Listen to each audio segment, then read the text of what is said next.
Ghetto home of peace, yo. We are for the peace. All are for peace. Dear esteemed community leaders and people of Bayelsa State, the Doyiduri-led prosperity government is committed to transforming our rural communities into thriving hubs of development. We believe that every community deserves access to absolute peace and quality standard of living. To actualize this vision, we need your support and partnership. Join forces with us to improve rural infrastructure, enhance quality education, boost healthcare, and foster economic growth. Together, we can create opportunities for youth empowerment and employment, promote cultural heritage, and ensure food security and strengthen community social services. How you can support: participate in community engagement forums and collaborate with local government authorities and the Ministry of Community Development. Come, let's build a prosperous Bayelsa together. Let there be peace, All are for peace. Courtesy, Honorable Alfred Belamonte Watson, Honorable Commissioner, Ministry of Community Development. The impacts of climate change are upon us, necessitating adaptation and resilient building.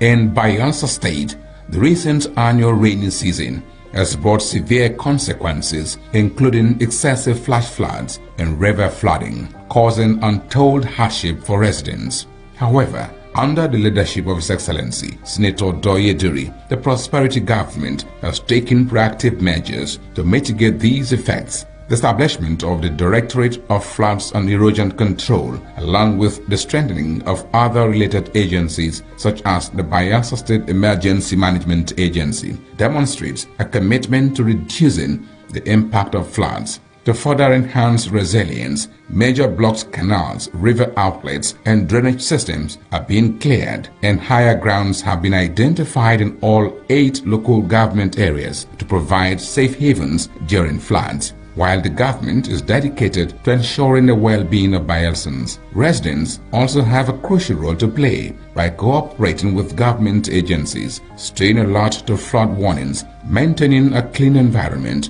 clearing blocked drainages, and reporting challenges to relevant authorities for prompt action.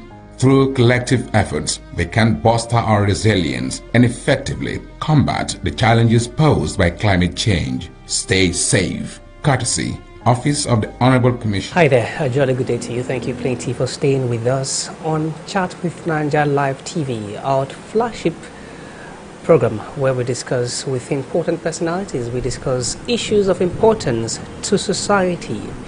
Today we turn our attention to something that isn't quite spoken of, not really frequently spoken of. We turn our attention to people who are not exactly really included in society. People who there's been the agitation for them to be included in society, children with special needs. We discuss the role of parents, we discuss the role of the government, teachers, in helping these children in society. I'm joined this afternoon by someone who is an advocate for special needs inclusion, including children with special needs in society, and well, every other thing that we have to do. She is a lawyer, a special needs educator, therapist, and advocate for inclusive education. She is committed to supporting children with autism, ADHD, Down syndrome, dyslexia, speech delays, and other developmental needs through therapy, parent coaching, teacher training, and community awareness. That's a lot, but hopefully she's going to break these down and scale them for us. My name is Henry Ahamoifula, and I'm joined this episode of Chat with Naija Live TV by Brenda Nabere, the founder and chief executive officer of Bremon Educational Consult Limited. It's really good to have you. Welcome. Thank you very much for having me. You're really welcome. Let's begin with you talking to us about special needs. There's a lot of things I mentioned: dyslexia, autism. Can you please scale special needs? What it means? I like to think there are not many parents who would really understand what that means, or even know to identify if their children, have that. Okay, so special needs has to do with a different kind of learning, a learning difference. It could be intellectual, could be physical, in the sense that intellectual has to do with the brain, physical has to do with, you see it, maybe the blind, the people that are on the wheelchair, and then we have the neurological one, which is it has to do with the brain, like I said earlier, children with autism, dyslexia, Down syndrome, okay, and a lot of other disabilities, a lot that people don't know. The ones people know are mainly the physical ones, okay, but we have, they're all termed under the term special needs, right. yes. So I could break each of them down if you want me to do that. I think we could allow for that. Autism, what does that entail? How do we identify people who live with autism or children who live with autism? Do we outgrow it? Do people outgrow autism? Or you'd be autistic and that's a lifetime thing? Autism is a lifelong condition, okay? Of course, in Africa, in this part of the world, we believe miracles happen. Yes, it could happen, but it's a lifelong condition. Whoever has autism has it for life, but can it be managed? Now, what is autism? Autism is a neurological condition that affects the way a person interacts with people, okay? People with autism can have, what's it called now? They don't like new spaces, they don't like interacting with people. Yes, they have short attention span, all right? Some of them have delayed speech. Okay, so we usually tend to encourage parents that if you see that your child at the age of 1 year, 3 months, 4 months, 5 to 2 years, you see the child is supposed to be blabbing, you see the child having a short attention span, can't give you eye contact, supposed to say some first words, but they are not saying all those words, right? The child tends to be a bit different from what you expect. We tend to encourage parents to go seek medical help, seek professional who can assess the child, okay? And we also have what we call attention deficit hyperactivity disorder, which is ADHD, yes. I feel as though when you mentioned short attention span, yes, that ties into yes, ADHD. they kind of want to relate, but they are very different, yes. There are some children that will have autism and have ADHD, yes, together, while some just have ADHD. ADHD has to do with impulsivity and attention. They get easily distracted, okay? You tell your child to sit down, the child is jumping up. The child is in the classroom, the teacher is teaching, and the child is up and about doing. But that does not mean, even autism and ADHD doesn't mean the child is can't reason or the child is not smart. They are usually very, very smart. Oh, really? Yes, but it's just for us as teachers and parents to find out the best ways to work with these children. They are usually very smart. Yes. But it seems as though the brain does not process information as... The brain processes information differently. Yes. They have people with is it autism. Much more, slower than the regular... Sometimes it could be very fast for some. It could be very fast, yes. You can have a child with autism telling you what happened. You ask a question in maths. Maybe the child has not even studied maths. I've not even started school, so to say. You ask a question in maths and this child will just tell you the answers. A child with autism will tell you a date. You just tell the child, what's the 23rd of July, 1901? The child will tell you, if it's a Monday, the child will be able to tell you that it's Monday.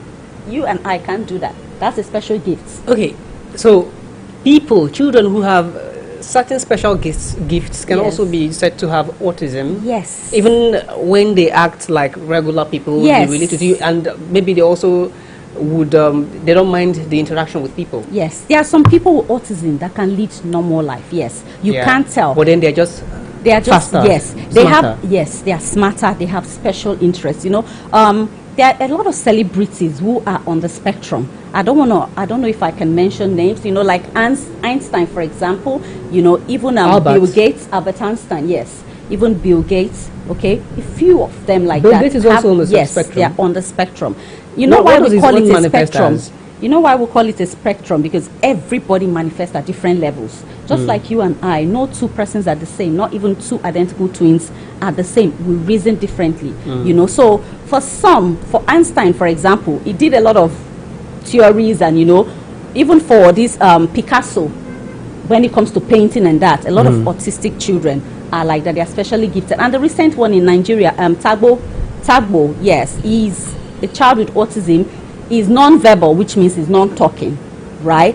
But he has a special interest in art. He's the one, last year, he won the Guinness Book of Records for the largest painting on canvas in Abuja. Oh, really? Just this year, he broke another record riding from, I think, Enugu all the way to Lagos on a bicycle. Once they have special interest, for example, one easy way to recognize them is they like arranging things. They don't like things being untidy. Orderliness. So sometimes you might have a colleague in your office, right, that just like things being in a particular way. Oh, these things are color-coded. I want this thing to be here because it's color green. It's supposed to be with the color green. Or you see children lining up toys. Those are all telltale signs. You see kids walking on their toes. Well, Tippy toes.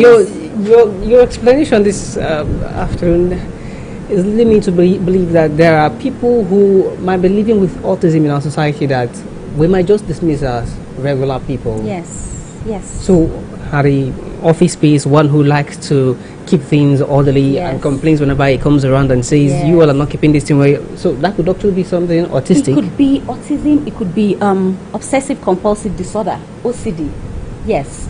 But because in this climb, right, especially in Bayelsa State, when I came here, it was like new to a lot of persons, you know. You could, so many people like that is when you get close to them. Sometimes I walk past some children, some young people on the streets, sick. I know some of them might be due to drugs. But I look at some, you know, there was once I met a girl at Pansha Market Road. You know, because of what I do, I tend to talk to everybody, anybody. The person might be very sick, but I want to know, why is this person sick? By sick, I mean this people we call MAD on the streets. Already. Yes. Yeah. You know, I'll see young people like that, and I met that girl on the streets, Pansha Markets. I stopped her. I started talking to her. It was like people stood and was looking at me. Just came back from church. I saw the young girl. I said, this girl, it could just be autism, but because the parents can't handle it. A lot of children are on the street like that. So many persons we call, well, mad. Mad, Not yes, exactly they could be really true, mad. yes. But because the parents, the family can't handle it, they just feel this child is not acting normal. This child is crazy, so they let the child out. A lot of parents have come to my center. In fact, there was once a lady came and told me she was going to unalive her child because she's embarrassed. So for the people that can't keep, and sometimes autism, you know, this neurological condition can be quite funny, that the people that have got it can't control themselves. They could be aggressive. Yes, I've had kids punch me, scratch me. You know, imagine that happening. They would throw things at people when they are overwhelmed because the environment does not understand them. Okay, now, you're one who's really stayed with cases of this nature. You're not exactly a doctor. Yes, I'm not. You're in fact a lawyer. Yes. But one would want to understand what causes this, if it's something that parents would have to avoid. Is it something that parents would know and during the process of birth they avoid it, or it just happens? Well, for autism, right, there's no known cause. Okay, science is still working. You know, they tend to link it to genetics, and most recently, because of the awareness, a lot of people are now coming out. Right, there's a bit of acceptance coming into play. A lot of the awareness going on is bringing it to limelight. So we tend to see a lot of children with autism. You know, it's not caused by bad parenting. It's not caused by what a mother did while she was pregnant. It's not caused by village people, as they say. You know, a lot of persons come to me and tell me, oh, this thing is spiritual. My child was okay before, you know, and now the child is not talking. I'm sure those signs were there. So once they come to me, the first thing I do is to refer them to the doctor. Let the doctor do their medical test and whatever.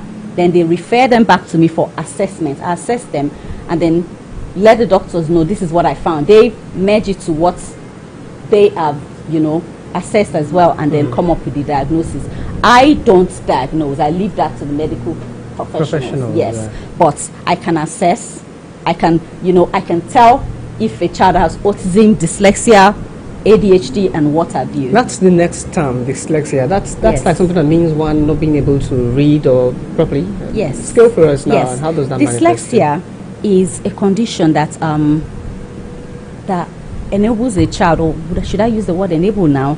Someone with dyslexia would find it difficult to read, but they can speak. They are very smart, you know.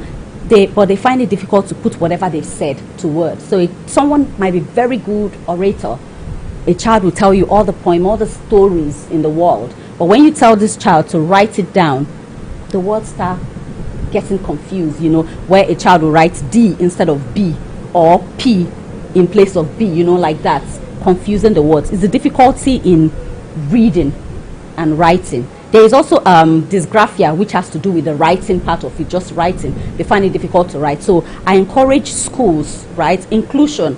One reason why I accepted to come here is because I've been trying to do this inclusive awareness thing. I've been going to schools, talking to schools, because I don't want any school to reject any child, because there are policies in place, right? Now, back to dyslexia. A child understands, can say everything, but when it comes to writing now, it's not left for the schools to find ways to assess these children. A lot of times parents say, oh, my child failed. And when the child comes to me, I'm looking at this child is very smart. How come this child failed? All the questions I ask the child can respond to them using their words. Now it's left for the schools to have oral exams for these children. Everybody is not the same. I go back to that word. So you run a foundation. Your foundation is aimed at giving these children a chance at, learning the right way, the way that suits them. But it seems as though, well, clearly and evidently, this is not something that government and other well-meaning individuals are really paying attention to. Some of these things you've discussed here are things that, from your explanation, are manifest in our society and evident in our society. How do we bring the government to really be serious with this? And how do we bring educational institutions to really know that if you're setting up an institution, you should not just set up the institution, you should also know to set up a special needs segment or sector to cater for the needs of children who are very likely different. Now, it seems as though if you have 100% of students, for instance, 100 students, maybe 20-30% of them are special needs children. With what you've explained, there are several ways it manifests now. Yes. So that means that there is need for every educational institution out there to be making provisions for these children. I agree. There are policies, right? There are laws, from the federal level to the state level. And the one that really excites me, if there's anything that have really, really touched my heart about this Governor Doyediri's tenure, is the fact that in March, he created the disability rights law in Bayelsa State, which makes us one of the few states. So that covers the special needs? Yes, it covers disability, whether intellectual or physical, or, do you understand? Now, so we're discussing here also that these children are rather smart in a certain way. So while we think that they are disabled, there are other ways where they are not like the regular. I don't even want to say regular. They're probably regular in their own right. See, I call all of them, able. Right? They are just differently abled. Differently abled. So if you put the signpost for them, if teachers are trained, right? These policies are there, but they are not being enforced to the letter. You know why I asked that question? Because it's very, very possible that attention is not given to the ones with special needs, and it's rather given to those persons who don't have complete legs. Yes, the physically disabled ones. They are likely to give attention to them. Yes, in lieu of also including those with special needs. If that be the case, we don't need much more policies and much more legal frameworks to enable to focus on special needs. You talk about policies and legal framework across Nigeria, but I'm struggling. When it comes to practice, that's where nothing is being done, and that's why people like us are coming out, trying to make sure our voices are heard. That's why when I was called upon, I said, okay, that's another opportunity for me to come talk to sensitization, people, right? Yes. Now, all those policies are in place. Is enforcement. I would be so happy if the government, having made these laws, can follow it through, make sure teachers in public and private schools are trained. Because there are some schools I go to. All teachers, is it that all teachers have to be trained, or we have specific teachers? I would rather every teacher is aware. That's they easier. Should all be trained. Yes, it makes. So when you identify that, you now know. Yes, then we should have special teachers in the class that will attend to them, because the general classroom teacher might be overwhelmed. No, I understand. But yes. Special teachers in school who would attend to those. Every school should have a special education classroom where these children go in there to learn and then bring them back to the regular class. Because see, They need to interact with other children. That brings in empathy. The other children are learning from them. They are also learning from them. You know, that helps. Even a child that wasn't talking before, you see them interacting with other children, and before you know, the words keep coming out. So all hands must be on deck, the children, the teachers, all right? Every school, from the security. I trained a school last year towards the beginning of this session that is about to end, you know, and I was so amazed because that school made sure every teacher, the security, the janitors, everybody came for that training, you know, and they had to, the school subsidized it, but the teachers had to pay for it. Some of them were not happy, but at the end of the training, they were all very, very excited that, oh, you know, so if a child is in the classroom, maybe a child with autism is overwhelmed, either due to these bright lights, you know, in the classroom, maybe the noise, you know, whatever it is, it could be a smell, and the child is overwhelmed. This child has what we call meltdown, and the child runs out of the class. The security man shouldn't be at his post just watching. If the security man is trained and he recognizes, oh, this child, he knows what to do. Do you understand? So he's not left for just the special need teachers. Everyone in the school knows what to do, whether you're a secretary, provided you're in the school environment. You know, everybody should be aware. I think I am particularly, I know about special needs, but with this enlightenment, myself, I actually know better now. It seems as though I have to not be careful with people I meet. When it behave in certain ways, I just know, there's a likelihood that this person, so please calm down. And like you've explained here, when they want to do things, if they're angry, for instance, they could do it to the extreme of it. It could be the extreme, it could be... do it to the extreme of it. Yeah. Well, when we try to cater for them, do we cater for them in looking for a solution or a cure for their condition, or it's just that we manage them until they now know how to act around people? There is no cure that I know of for now. You know, we're hoping that there's going to be a cure. You're particularly concerned with teaching them? Yes, so to now know what we better, do, or to know...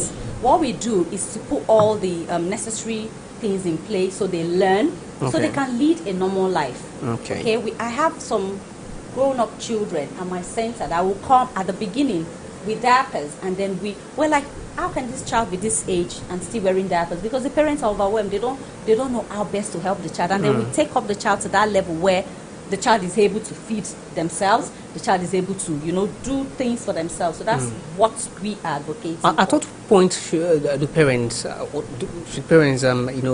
know to observe this? Is it when the child is 5-6 months, when they are like 1 year, that they should now know to observe and look out for signs of autism?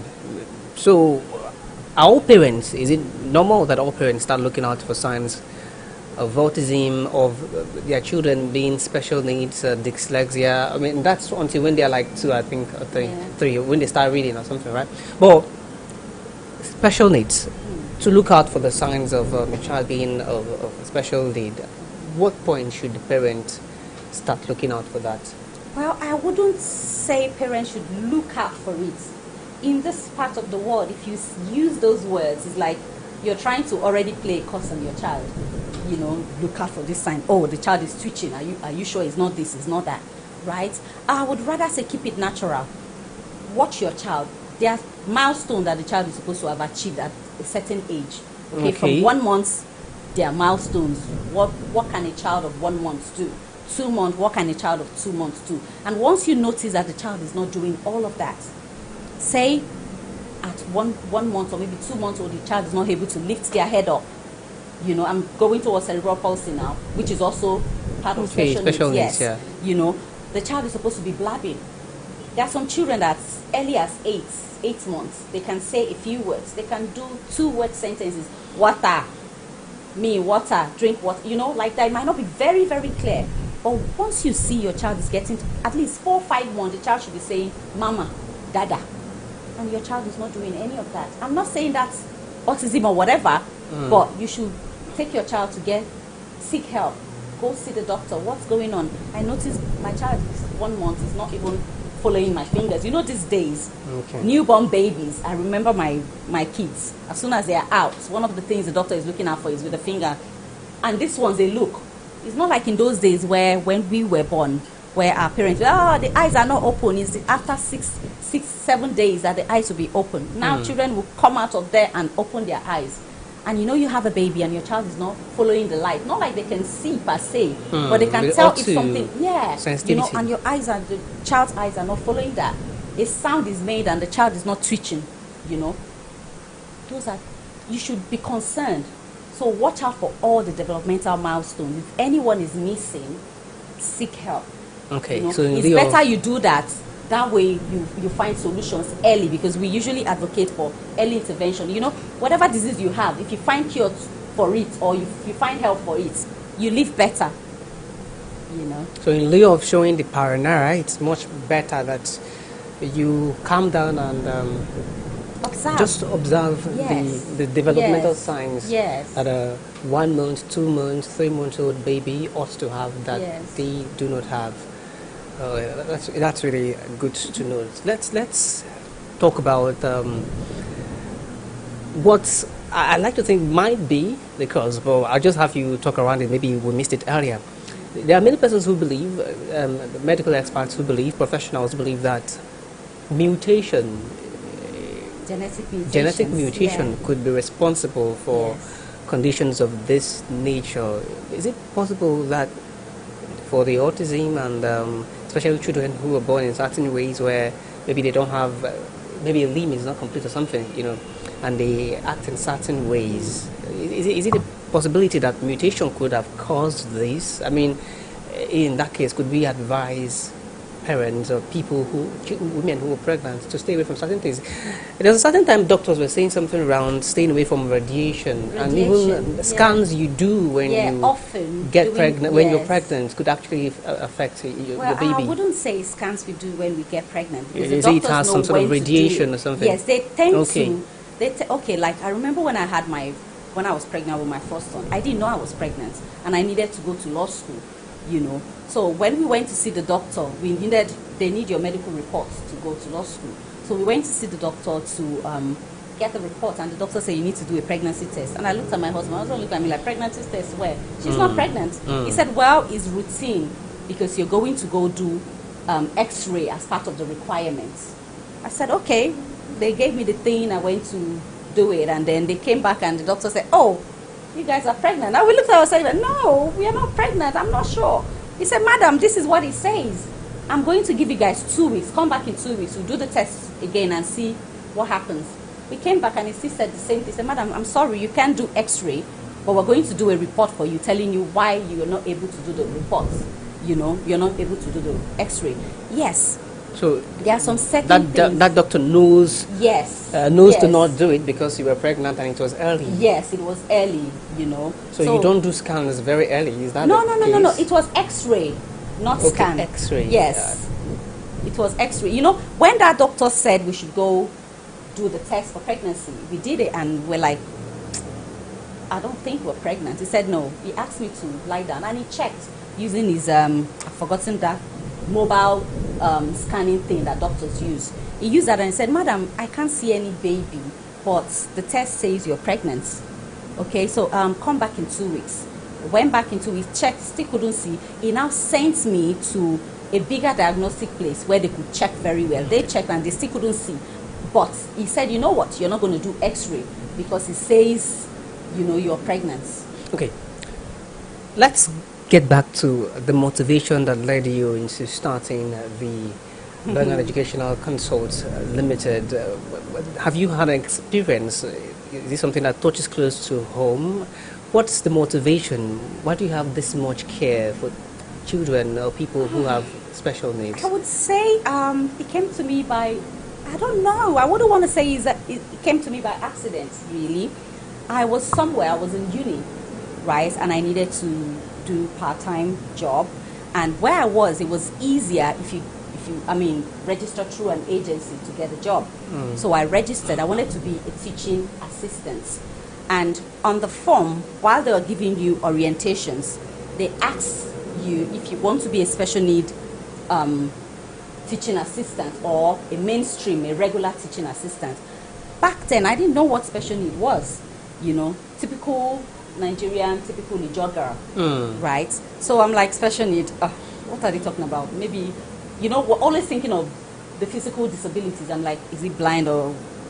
I just ticked no, so I told them I don't want to go to special needs school. I want the regular ones where I can speak to them and, you know.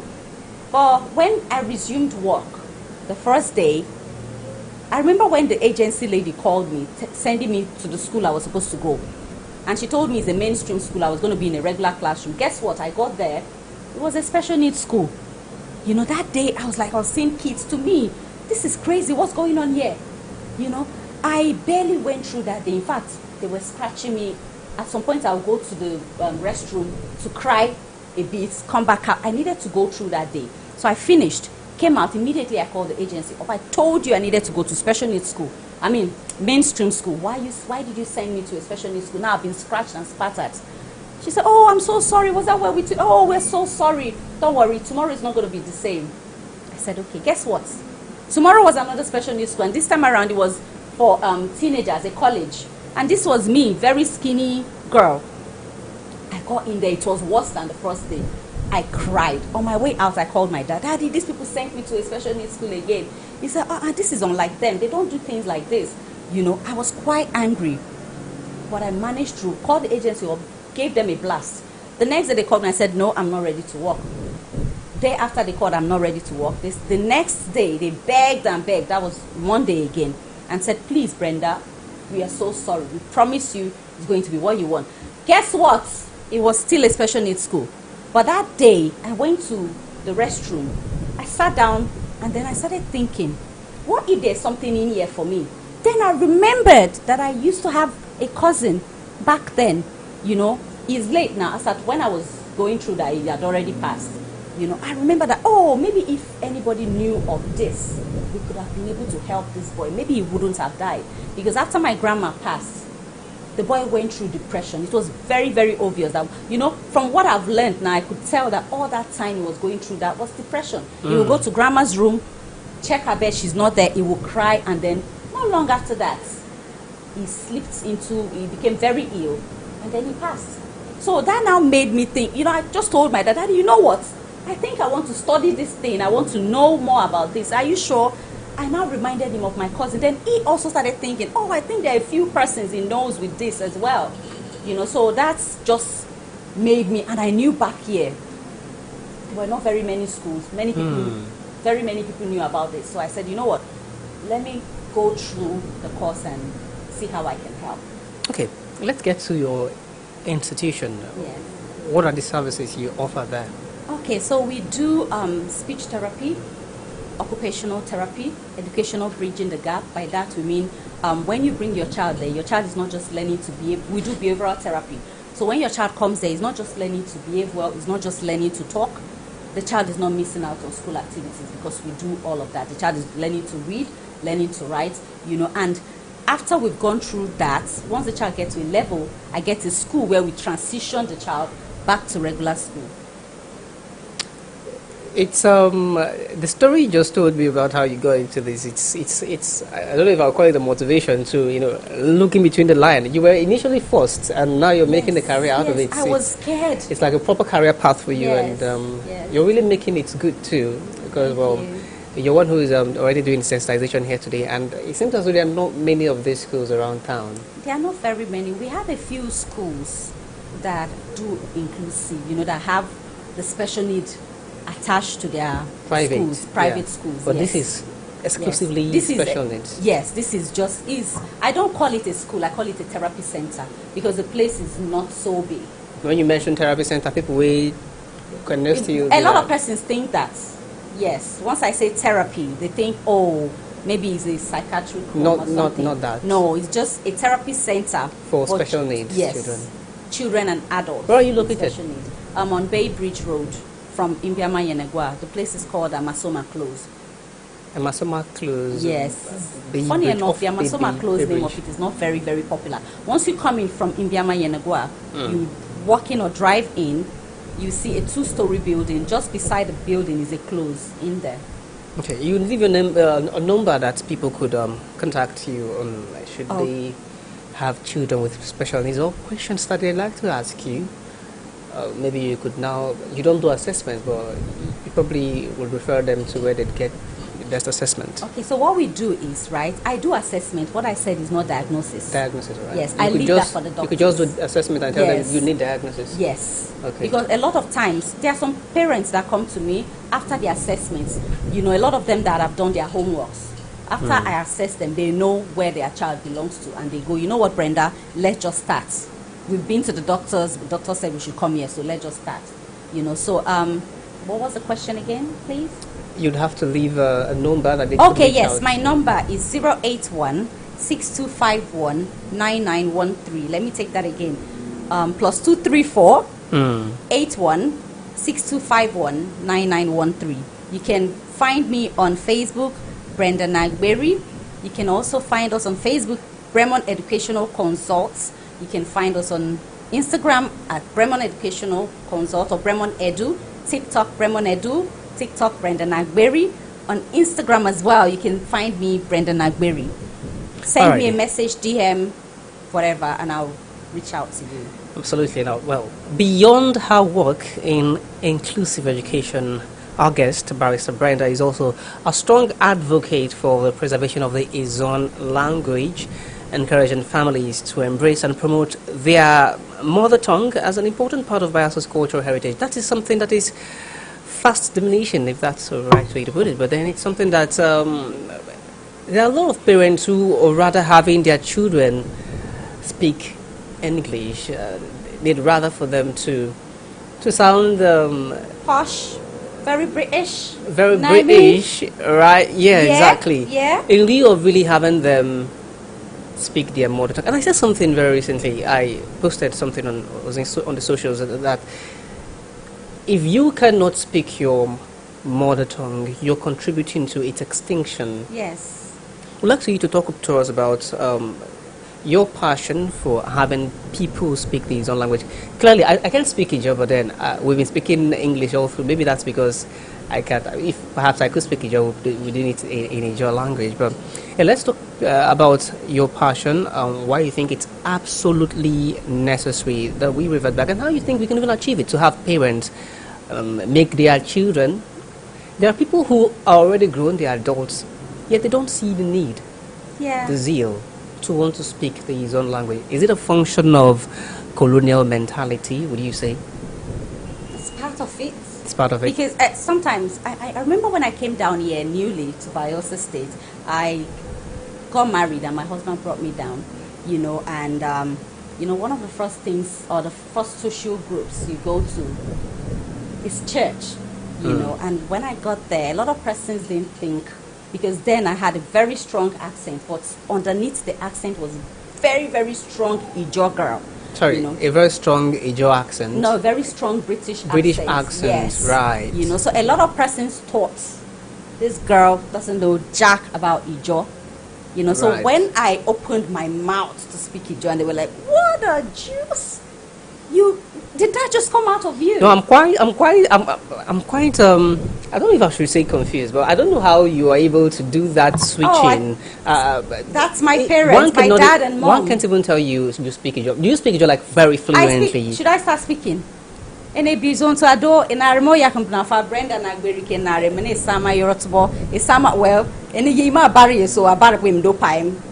Okay, I didn't get any of this. Yeah, you're not gonna get it. You need to go learn it. Yeah, absolutely. I've been here for a while, so I think people should learn it just truly. But yeah, people who they are rather reluctant to Yes, learning and that's the language. painful. It's really painful. Yes, because see, your language is your identity. That's where you're from.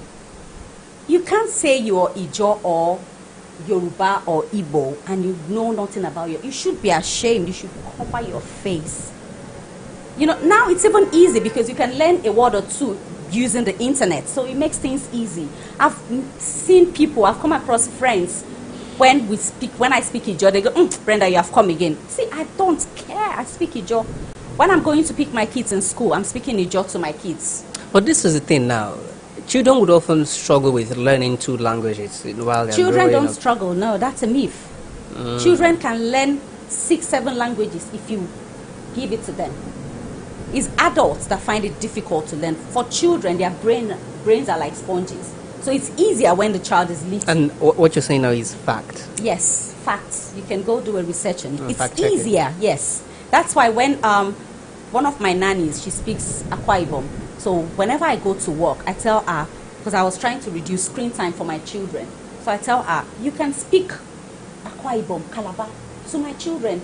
I'd rather you speak your local language than broken English. My broken English is very poor. Now, I've started learning it. I'm getting better at it. Yes, it's very... So instead of speaking broken English, I'd rather speak Ijo. Yes, because the broken English is benpei, as they say. It's too broken. Yes, it's too broken. Broken, shattered. Well, is it any wonder, given that we have just typically you want to speak English and that's how you communicate, and then we have just too many indigenous languages. Parents would want to struggle. I was going to say, to bring their children to learn English and to bring their children to learn Ijo, and they're also struggling with learning Pidgin. It feels as though they should just make the child to be able to communicate with others out there, especially in school. Especially, yet again, for the child not to sound like they are. I'm looking for a word, local. Local, not in the sense of you come from a local place, but then they are local. They are untamed. I don't know if the untamed works there, but yeah. I had mentioned that it feels as though it's a function of colonial mentality. How do we rid ourselves of these if it truly is a function of colonial mentality? It's to keep encouraging ourselves, really. We can't give up. If we do encouragement, is it enough to... A parent who is indoctrinated, a parent who thinks that my child should speak like who thinks the Western or English is better. See, let me tell you my story. I wasn't born and brought up in Ijoland. Yes, all of us were born and brought up outside. One would say that much is evident. But then, I grew up in Lagos. My early life was in Lagos. And do you know I don't speak any Yoruba? Oh, God bless my dad, Kenarebo. Once you hear daddy's car outside blaring, you start speaking Ijo in the house. Oh my goodness, we'll start speaking it, whether it's correct or not. Because my dad would come into the house and tell my mom, once these children are inside, I don't want to hear any English in this house. Ebeke na kama. That's what he would tell my mom. And so my mom would start speaking Ijo to us, and we'll speak and speak. And if he sees our Ijo is getting really, really bad, he sends us to our grandma in Warri, or to our grandparents, my mom's parents in Ikorodu, where all they speak. In fact, my grandma, my dad's mom, speak no atom of English. So you have no choice than to speak the Ijo. Sometimes she will have to call my parents. Look, your child is saying, now over the phone. The child wants something, but because she does not understand, she will call my mom. My mom will now tell her what the child wants in Ijo, then she will speak Ijo. This is how you say it. So when we go for competitions, when we were little, in Lagos back then, we were always stopping it. It got to a point the people felt like, why is it there's always these Ken's children that are winning the awards? Because it was very serious for us. Daddy will come on weekends. Daddy's telling us stories in Ijo, Adotimi Igberibo. Yes. You talk about the tortoise, the Uri and the rest. Pardon? Your competitions, right? Yes. In those days, I don't know if there's any here. Maybe we can start by that to encourage the children to speak. Now, they might not sound as Ijo as we want, because even now, when I get to the village and I speak my Ijo that everybody loves, the people there tend to see it as, refined Ijo. Like my younger sister will say, that they speak, not me, I'm better than them. They speak the revised version of Ijo. That's her own word. Okay. But at least it's better than nothing. Let me ask, like one who is not knowledgeable enough, a typical parent. Yes. What's the harm in having them speak English? I mean, that's what the whole world speak. These guys they have successfully done it in a way that even in Russia, the people in Russia, they speak English too. Yeah. So what's the harm? Let's speak English, but like the Ijo people too. If you keep speaking the English, you're going to lose your language. Imagine you coming back in 50 years' time and there's no Ijo language, and you're an Ijo man. You can't even tell someone that actually I'm Ijo? Yes, and they'll be like, Ijo, what's Ijo? What tribe is that? God forbid that happens. And the language is a pretty critical element of the culture. The culture. So we should encourage our children. My kids are still speaking the revised version. In fact, they haven't even gotten to the revised standard version yet. But they are trying. I remember my husband who couldn't speak Ijo before. Now he's beginning to speak. His dialect is Kabo dialect, right? Which is Patani. But because I speak the main dialect, because I'm from Bomandi local government in Delta State, so I speak the main. The one you people down here call Tamo, right? The Keremo axis, they speak like my dialect. I really don't know the distinctions, Yeah, but I'm, sorry. I'm pretty much learning, yeah. The main and the Cabo dialect Yes, of the Joe. there's a big difference. Like my son's name is Onyita Enado. That's Cabo. If he's to come to my side, it will be Tamara Tainane or Tamara Tainade. You know, but because they are from Cabo, it's Tainado. Somebody was it you that was asking me? Of Yes, your- my son's name. Okay, when you yeah. heard Tainado. The Yes. other, yeah. Yes. Well, thank you so much, You're welcome. Barrister Brenda. I'm tempted to make an attempt, but I don't want to Try. offend you. I would like to hear you say that. Try. Oyakame Benafa.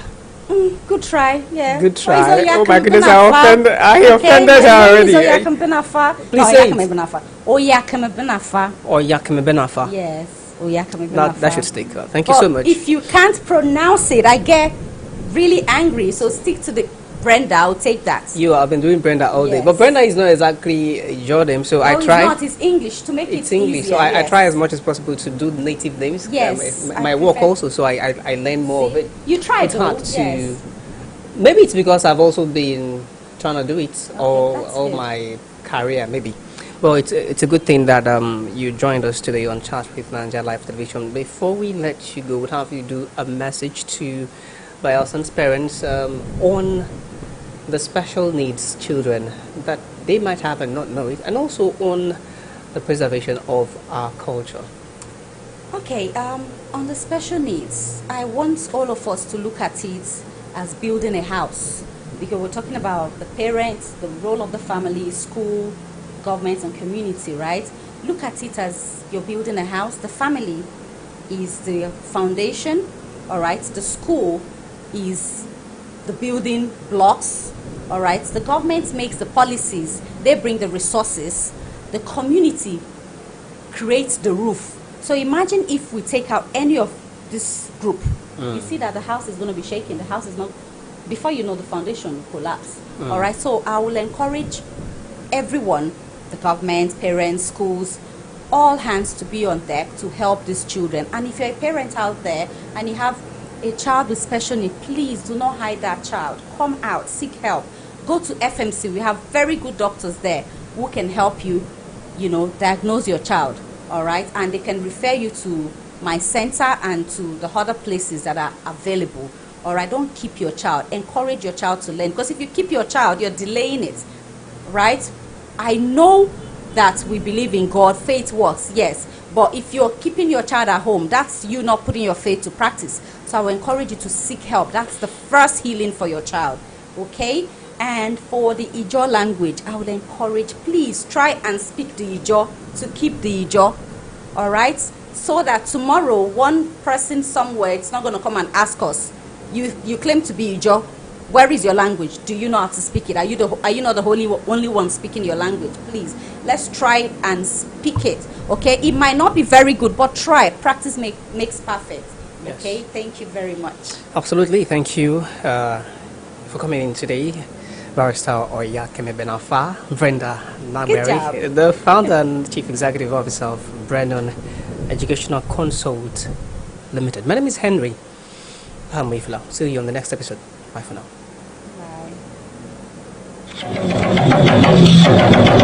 Bye.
Minister of Environment, Honorable A.B. Ben Olulu.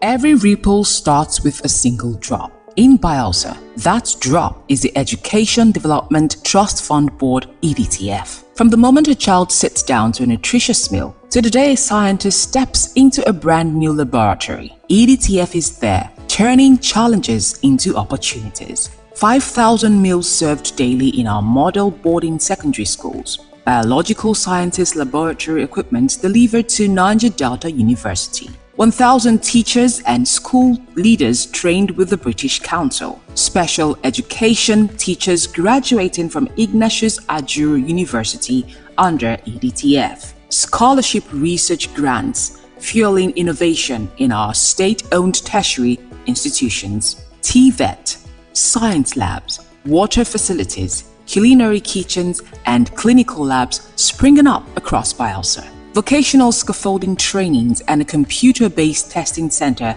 at UAT Tororua. These are not just projects, they are ripples that spread across classrooms, communities, and the entire state. But a ripple grows stronger when more hands join the water.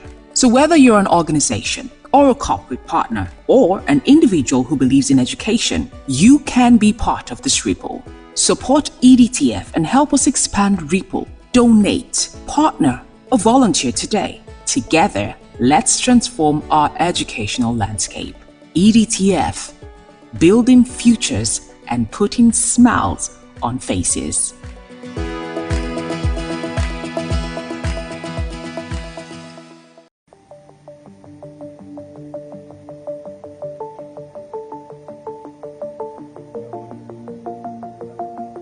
One of the problems we have in Nigeria is that it's difficult to have solid metals for creative engineering.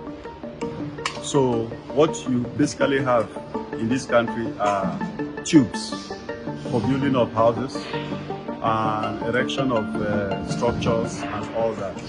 But when you come to real metals that you can carve to engine block, metal that you can carve to a shaft or gear, there is nowhere to get in this country. So a country that does not have a shop for metals to cut can never develop. If we had shops where you can go and buy all kinds of grades of metals, it would be easier for the young to get the metals and come to a place like us, and then we will carve it for them, cut, bend, and then do all that. This country will develop. But we don't have. We have to look at China or any of those countries to bring those things to us. So that is the story of Nigeria.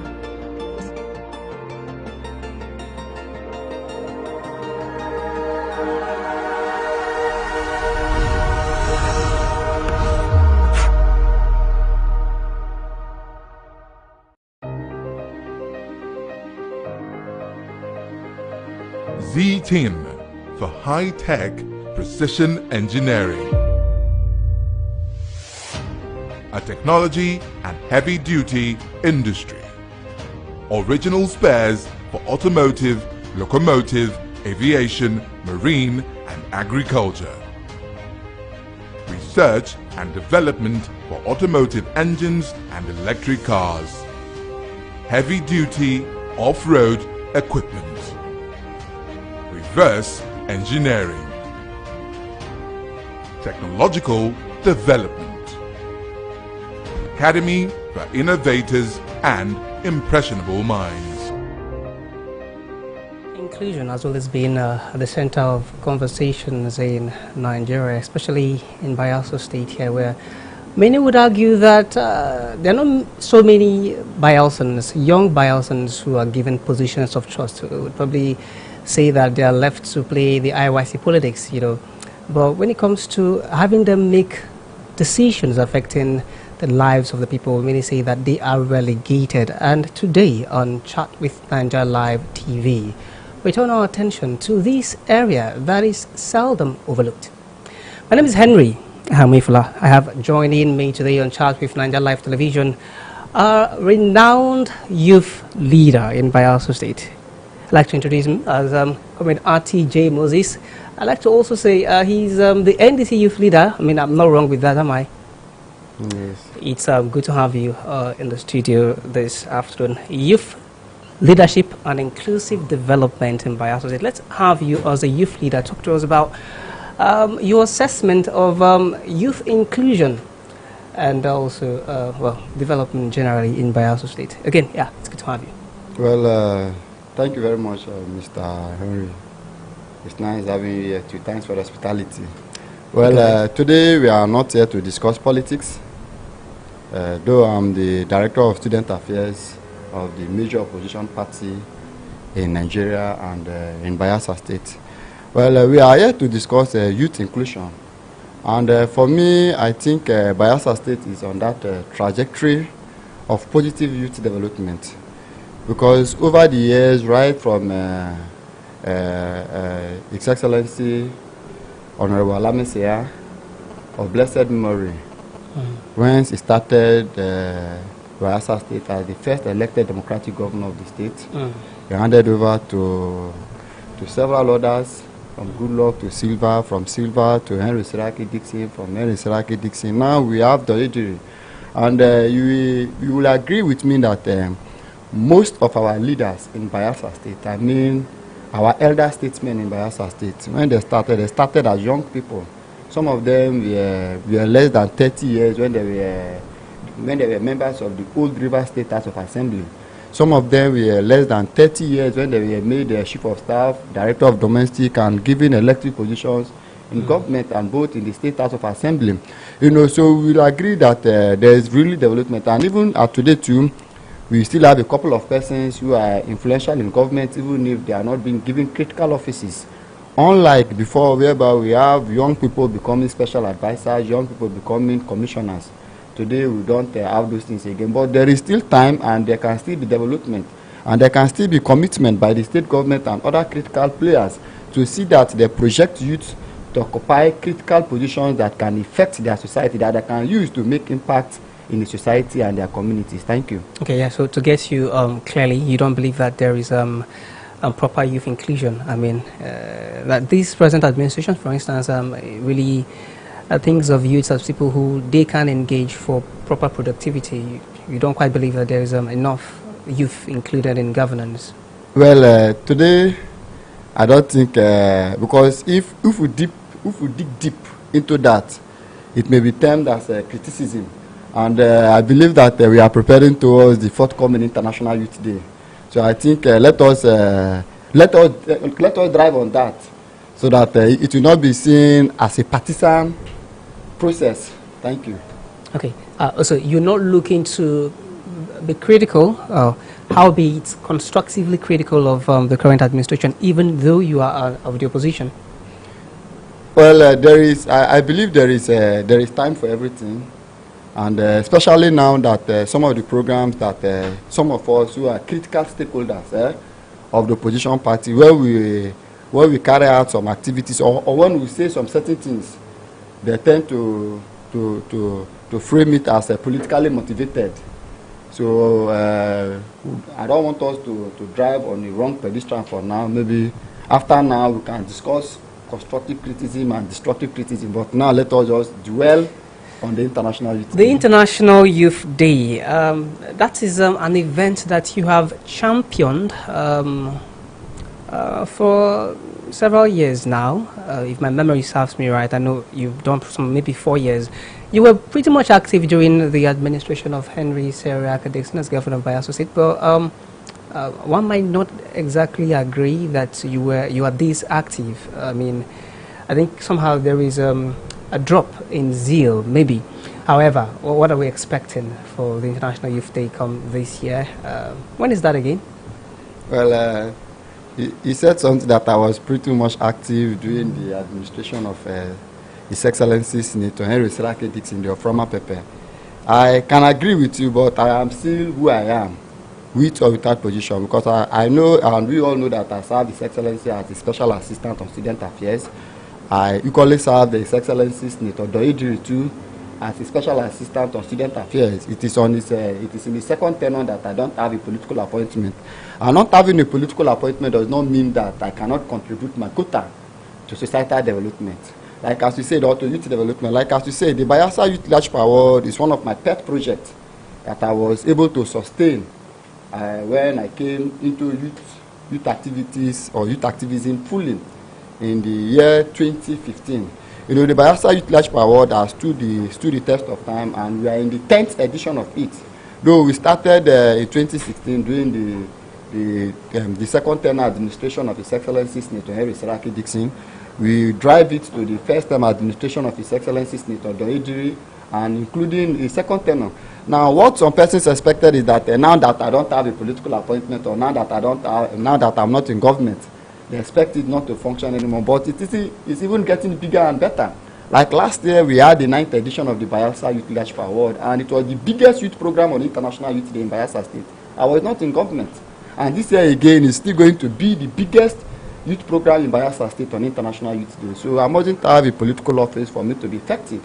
And that aside, I have been sustaining, I have been, contributing my own quota. It's just that on political activities, the state, how the state is, it's only on political activities of the leading political party that I don't participate in. But in every other activity that got to do with youth business, youth development, I participate in almost all of them, and I equally contribute my quota. Thank you.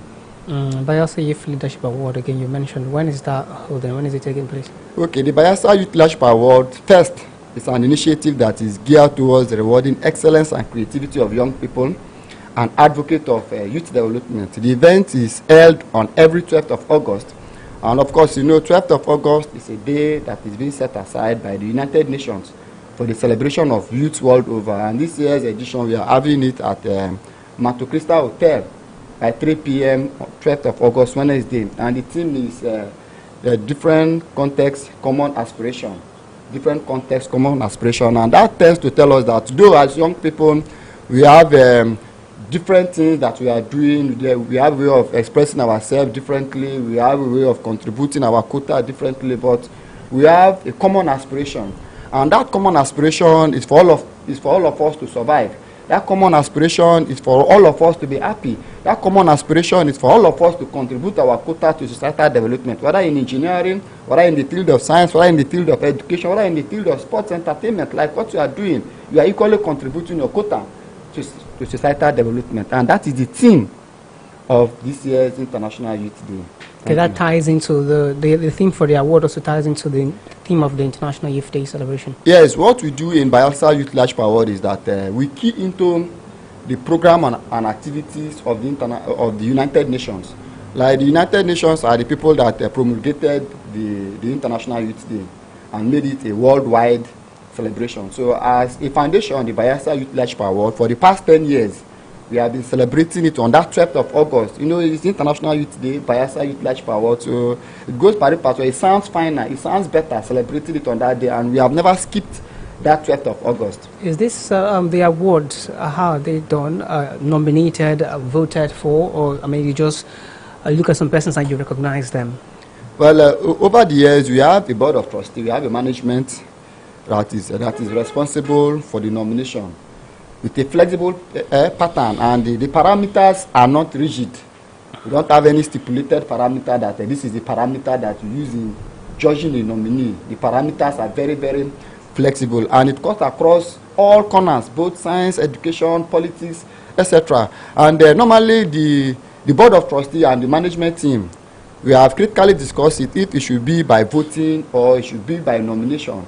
And we agreed to make it by nomination, because we came to find out that some persons, they don't really like that voting pattern, whereby you bring 5 persons together, vote for this person as a best youth of the year, or vote for this person as most social youth of the year. It ridicules the process, and even in most cases, at the end of the day, even when the voting process is being completed, some persons are not satisfied, because some persons, because they are popular, and they think that their popularity will fetch them the vote. Other unpopular persons will lobby for votes and get more votes, and at the end of the day, on that day of the event, if the unpopular person is being announced because he scored the highest vote, it will be as if the process... What are the categories that you are awarding? Okay, the categories we are awarding, we have categories for education. We have categories in entertainment. We have category in sports. We have category in entrepreneurship. We have category in youth development. And we have category in youth advocates. And you're awarding youths across board, people who are within the ages of, is it 1 to 35 per the UN you mentioned, or 1 to 45 per IYC?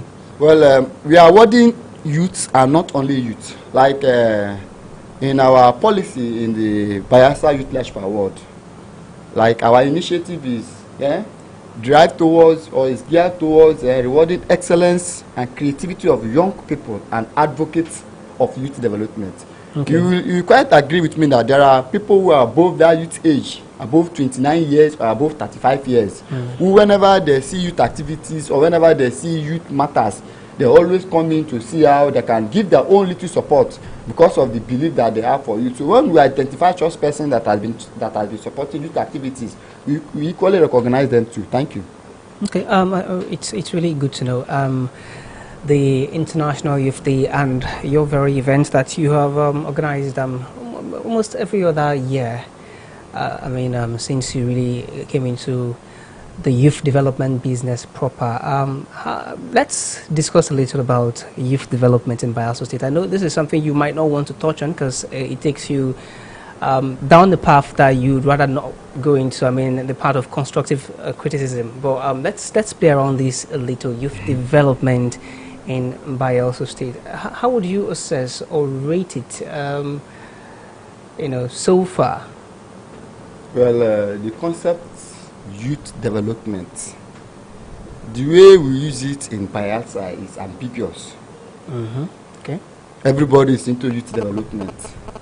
Everybody is into youth activism, including those who are not youth.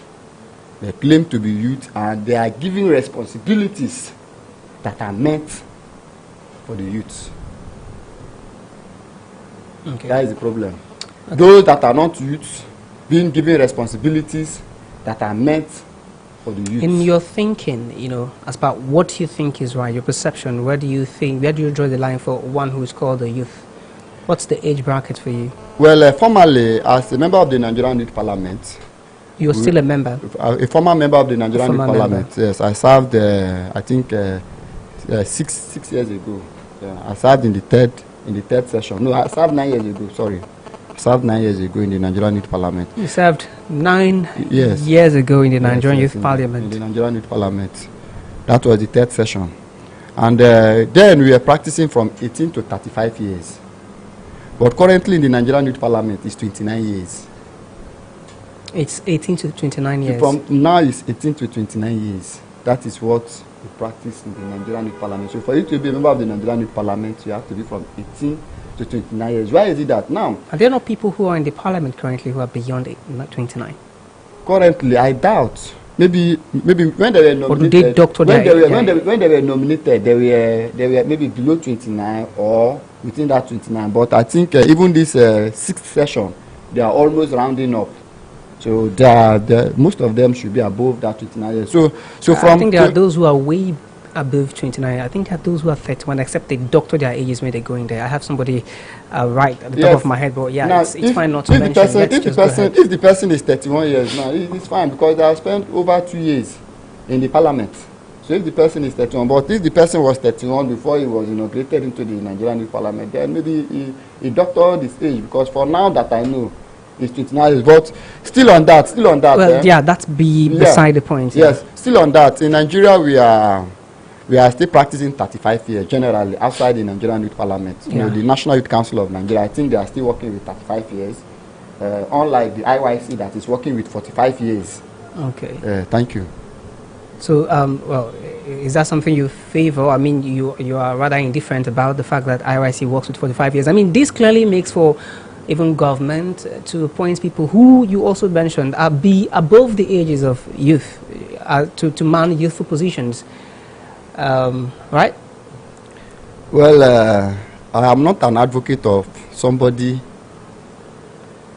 that is above 35 years claiming to be a youth. As I am above 35 years. And I doubt if I would want to contest for any elective position in the youth structure, except it is appointment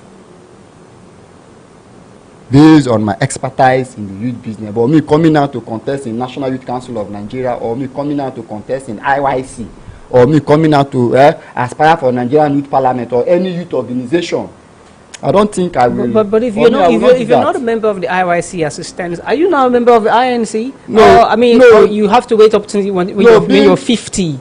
No, you can be a member of a structure, and you can be a member of an organization. And being a member, there are rules and regulations. Yes. You're a member yet you're disenfranchised? No, not disenfranchised. No, I'm not talking about. You don't want to vote, and you cannot be voted for a position. No. That is not what I'm saying. I am telling you about personal principles. I am a former vice chairman of the Joy Youth Council. I participated in IYC activities. Central Zone? No, Promo Clan. And I've equally participated in national youth politics. The Nigerian Youth Parliament is the highest legislative youth body in Bayelsa State. And I'm telling you that by virtue of my principle, I am above 35 years.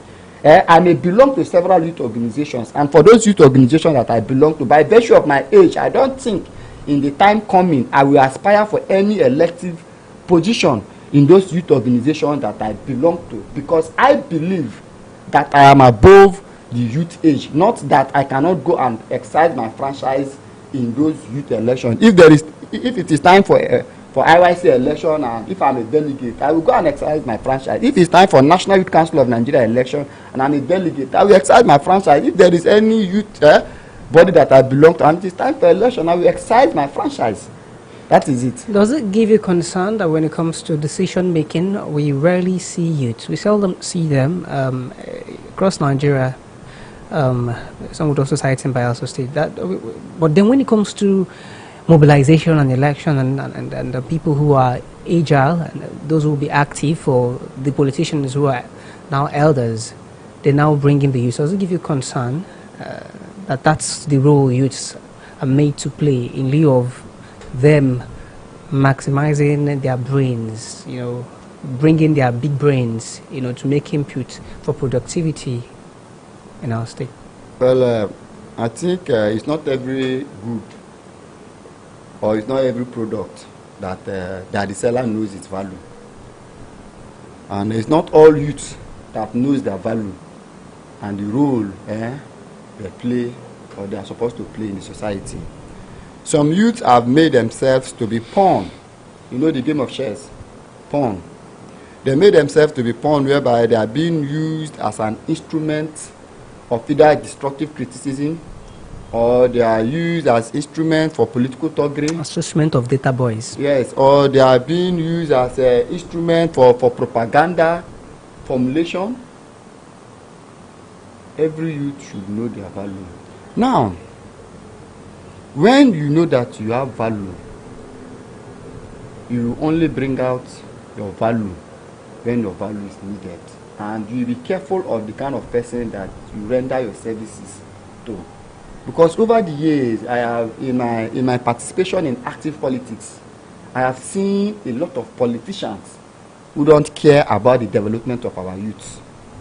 They only care about how they can use the youth to achieve their desired goals. Of course, you will agree with me that the youth are the most active players when it comes to election. They are the INEC ad hoc staff. They are the party agents. They are the security personnel being posted to the polling units. They are the people that is going to vote. They are the voters, canvassers, and several other persons. So they should move beyond just being passive players to becoming active players. Though I understand that as youth we have several challenges when the youth want to aspire for elective position. Some of the challenges are finance. Others are connection. For so long we have been fighting for not too young to lead, not too young to lead, not too young to lead. And we see a vibrant person that has the capacity to lead. He has the intellect, he has the exposure, but the finance. And you know very well that in Nigeria, Nigerian elections are one of the most expensive elections in the whole of the world, despite the fact that we are one of the poorest nations. Our elections, from student union election to youth election, from youth election to secular election, there is massive vote buying. Even in student union election and youth election, people buy and sell votes. It's appalling. People selling votes, accusing vote buyers, people that is buying votes, accusing the vote sellers and the rest of them. How can we get it right if at this small stage, if at this youthful stage in our youth organizations you cannot get it right? Can we get it right in secular politics when we are contesting for either for legislative office, for executive office? It therefore means that the bribery and corruption will continue to secular politics. So I want to encourage our youth, please, when you participate in this youth and student election, don't sell your vote. Sometimes people will come and tell you different things. People will give you money for you to sell your vote. Why? Ranging from 50,000, 100,000, 200,000 for a youth election. It's very appalling. So the youth, you think, are the problem of themselves, no? Not the leaders who have yet to give them the opportunity to be in positions of trust. Well, somehow the youth too are at fault, because issues that we can ordinarily handle by ourselves, we take them to the leaders, we take them to the government, for government to intervene in our election. And mind you, right from time immemorial in Bayelsa State, most of the things that the government is interested in the youth and student bodies is only during election. The government and stakeholders only sponsor elections. When it is time for election, they pump money to the organization or to the union, from PDP government down to APC government. But when these unions or these associations or these organizations have programs and activities like this Bayelsa Youth Large Power that I'm organizing, just imagine that it's being maybe it's a program that is being intended to be organized by a youth body. Most times the government and all these individuals that is pumping in millions to this youth election, they don't support. I know how I managed to organize the Bayelsa Youth Large Power, and I know how I've been able to sustain this project with my team for the past 10 years. I don't rely on government. I have never relied on any individual for the success of this event. It is a youth program. It is a youth event, and every year in, year out, youth come in naturally to participate. There is no demobilization. Okay. When you say you don't rely on government, do you mean you've never relied on government? Because I think there are many persons who are probably watching this right and will be like, come on, Dixie, no, they've give you things. Well, in their voice anyways. Yes. No, we are, as young people and as a state, our problem has been the problem of truth. When I started this Bayelsa Youth Leadership Award project, I was very young, less than 30 years. I was less experienced.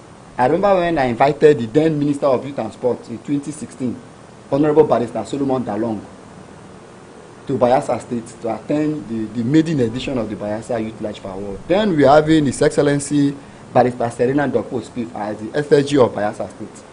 I was asked to put up the program because the then minister was an APC minister and the state was a PDP state.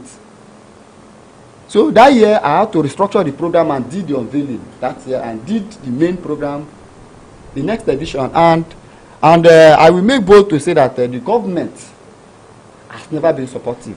But for the purpose of truth and for the purpose of sincerity, for last year the government supported my last year edition with £1 million, and I was very, very grateful because I never expected it. Do hold your thoughts, sir.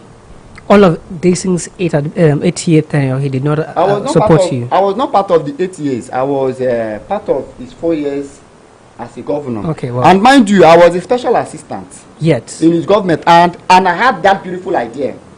I had SSAs above me. Yes, he did not support your Bayelsa Youth Leadership Award. I was an appointee. He only knew my name. I did not have access to him. Currently, even in this government, it's not all political appointees that have access to the aid. That's I'm telling you, I was a special assistant. It mustn't be him. Did you not write to people in the government?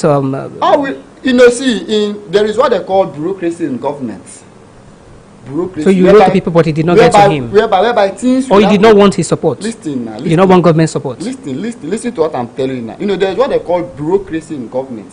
That is processes, political or government bureaucracies. Now I am a special assistant. When I had this beautiful idea, I have an SSA above me. I have a special advisor above me, and I equally had a commissioner above me. So if a memo is to scale through, it is expected that the memo passes through these persons. And if by any means you try to skip any of these persons, without your letter getting to the governor himself, people in that government house can maneuver your letter back to where it is supposed to go back to, or even the government, you can minute it to the ministry. And on a couple of occasions, the government has minuted it to ministry, that ministry should handle. And at the end of the day, when I agitate, when the publicity is being done, because even as we speak now, it is Bayelsa Youth Leadership Award that is doing publicity for International Youth Day. And when funds is being released for International Youth Day by the government to the Ministry of Youth Development, they don't give anything to Bayelsa Youth Leadership Awards.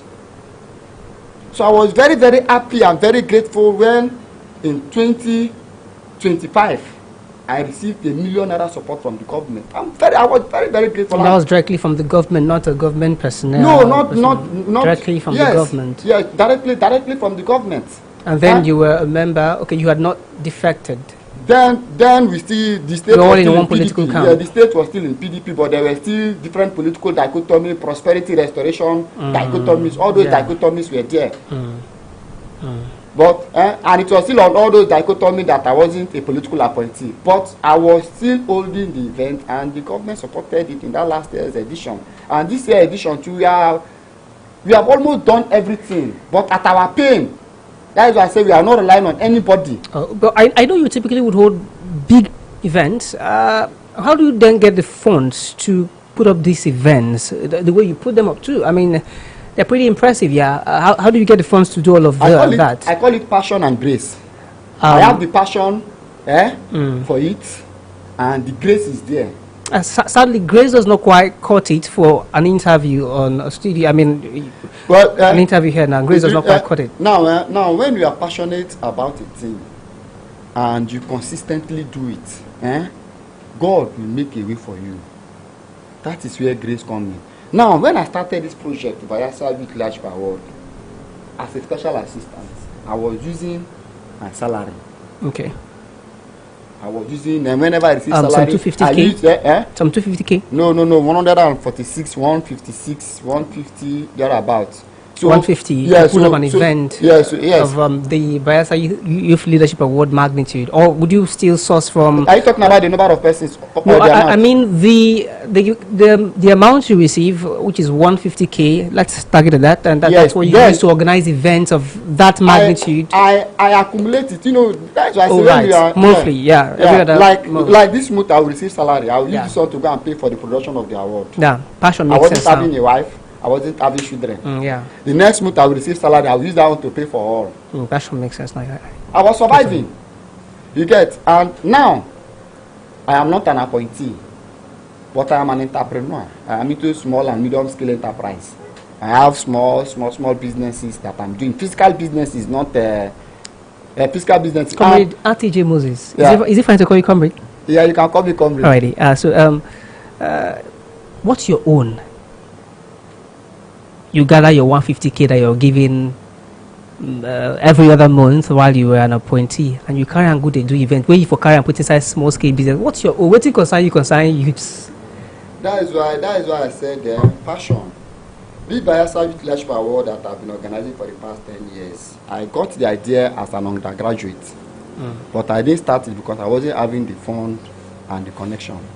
When you are passionate about a thing, and you see some people starting a business with 100,000 naira and the business is growing.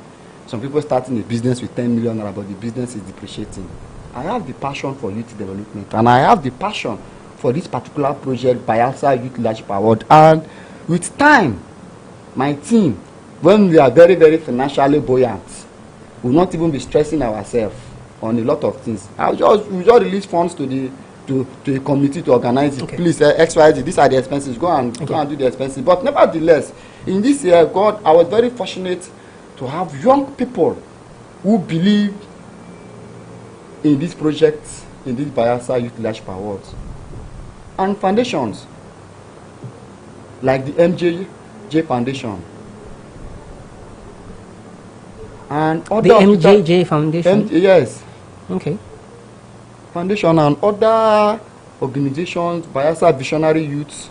To sponsor, Not sponsor, coming to partner. To partner with you. To partner. See, as young people over the years, instead of we to collaborate, we have been competing. Collaboration over competition. See, there is what we call comparative advantage. You have a comparative advantage as a journalist. I have a comparative advantage as a comrade. There are some certain things that I can address head on, and there are some certain things that for you to address it, you'll be romancing it. Is camaraderie a career path? Comparative advantage as a comrade. Is that a career path? Now, if you are from Bayelsa State, you have a comparative advantage of being able to fish very well because of the terrain. Yeah, I quite understand that. Yeah. Then if you are from the north, you have the ability to trek very well. Oh, really? Because of the cattle rearing. I am a comrade. I've been a comrade for the past 15 years. I'm also a comrade, just so you know. Yes, you are also a comrade, but you are currently in the field of journalism. Now, if I come over to that as side, a comrade, now, what field today? That they ask you. Comradeship is not a field. Comradeship is an identification. It's what we are the comrades, so that's what I'm saying. You can be a comrade, but what I'm saying, we are all saying the same thing.